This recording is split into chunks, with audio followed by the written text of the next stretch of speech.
Kecerdasan buatan AI menyebabkan pergeseran paradigma, seperti halnya World Wide Web sebelumnya.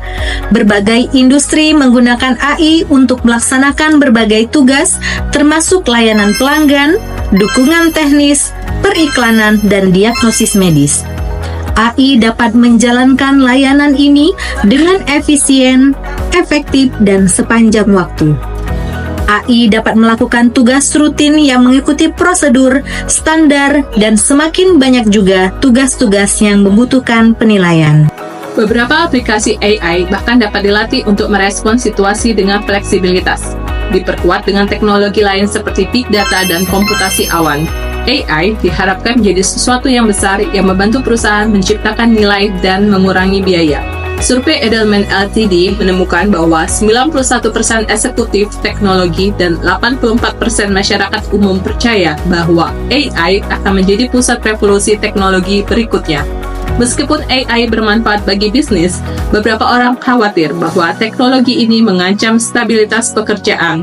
Dalam survei yang melibatkan 2092 responden oleh Swiss Broadcasting Corporation, 2/3 responden percaya bahwa munculnya AI akan berdampak pada pekerjaan di masa depan.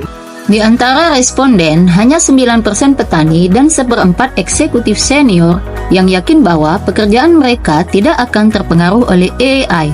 Dalam simulasi yang paling konservatif, McKinsey & Company memperkirakan bahwa sepertiga dari aktivitas kerja akan digantikan oleh teknologi pada tahun 2030. Memaksa 3-14% dari angkatan kerja global atau 75 juta hingga 375 juta karyawan untuk mengubah pekerjaan. Polling Deloitte Analytics baru-baru ini menemukan bahwa sebanyak 75% eksekutif yang disurvei percaya bahwa AI akan mengubah organisasi mereka dalam 3 tahun mendatang.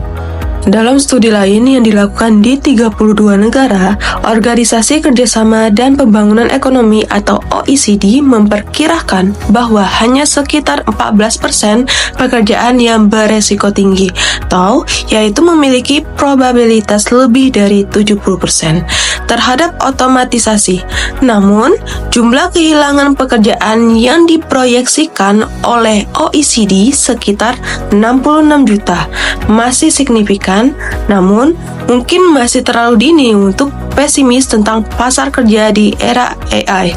Kemajuan teknologi tidak selalu berarti kehilangan pekerjaan. Penemuan ATM tidak membuat teller bank menjadi tidak diperlukan dalam semalam. Kita masih mengantri di bank saat ini untuk menyelesaikan transaksi tertentu.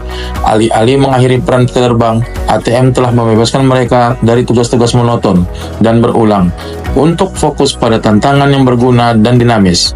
Oleh karena itu, dapat dikatakan bahwa AI mengeliminasi tugas, bukan pekerjaan. McKinsey & Company memperkirakan bahwa 60% pekerjaan saat ini melibatkan aktivitas yang dapat diotomatisasi secara teknis, yang mencakup lebih dari 30% dari aktivitas pekerjaan tersebut. Selain itu, banyak aplikasi AI dirancang untuk memfasilitasi individu dalam melakukan pekerjaan mereka daripada menggantikannya secara keseluruhan. Misalnya, inisiatif AI terkait layanan pelanggan dirancang untuk memberikan layanan pertama dengan menjawab pertanyaan sederhana dari pelanggan seperti yang dilakukan perwakilan pelanggan manusia.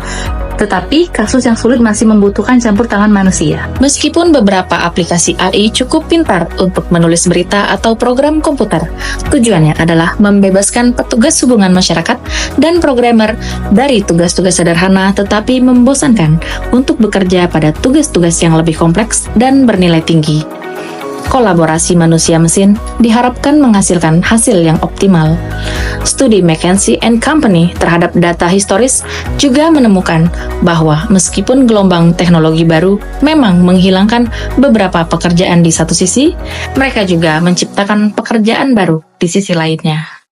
Kemajuan teknologi telah menyebabkan kehilangan pekerjaan sementara, tetapi dalam jangka panjang, mereka telah menciptakan peluang baru yang dapat diisi oleh individu yang telah dilengkapi dengan keterampilan yang tepat untuk berkembang seiring dengan kemajuan teknologi.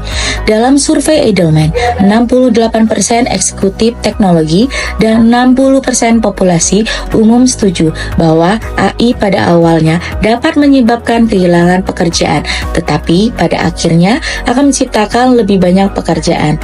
McKinsey dan Company berpendapat bahwa AI akan menciptakan 50 juta pekerjaan pada tahun 2030, menciptakan lowongan pekerjaan yang belum bisa kita perkirakan saat ini. OECD and McKinsey and Company mencatat bahwa jumlah pekerjaan yang terpengaruh oleh AI akan bervariasi antara negara dan industri. Mereka yang bekerja di pertanian atau pabrik berada pada risiko yang tinggi, tetapi beberapa posisi di sektor jasa juga dapat digantikan oleh AI.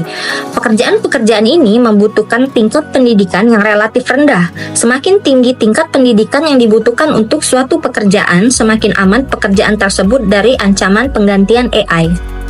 McKinsey & Company memperkirakan bahwa jika adopsi otomatisasi cepat terjadi, hingga 375 juta pekerja di seluruh dunia, sekitar 14% dari angkatan kerja global, mungkin harus mengubah pekerjaan dan mengadopsi keterampilan baru. Studi oleh OECD dan McKinsey & Company, keduanya menemukan bahwa pelatihan yang tepat akan membantu pekerja beralih ke jalur karir lain. Namun, tidak semua pekerja beruntung mendapatkan pelatihan yang diperlukan, dan bahkan jika mereka mendapatkannya, mereka mungkin tidak akan mendapatkan upah yang sama setelah mengubah pekerjaan. Studi OECD juga menemukan hubungan bentuk U antara otomatisasi dan usia. Kelompok usia 30 hingga 35 tahun yang secara mengejutkan paling mungkin kehilangan pekerjaan karena AI. Bukan mereka yang berada dalam generasi yang lebih tua. Untungnya, orang muda biasanya lebih baik dalam mengikuti perkembangan teknologi daripada rekan-rekan yang lebih tua. Setelah 6 dekade, otomatisasi yang didorong oleh teknologi informasi yang awalnya diproduksi oleh para ahli akan menyebabkan pengangguran massal. Pertanyaan yang paling menarik adalah, mengapa lapangan pekerjaan berkembang begitu pesat meskipun penerapan teknologi yang intensif?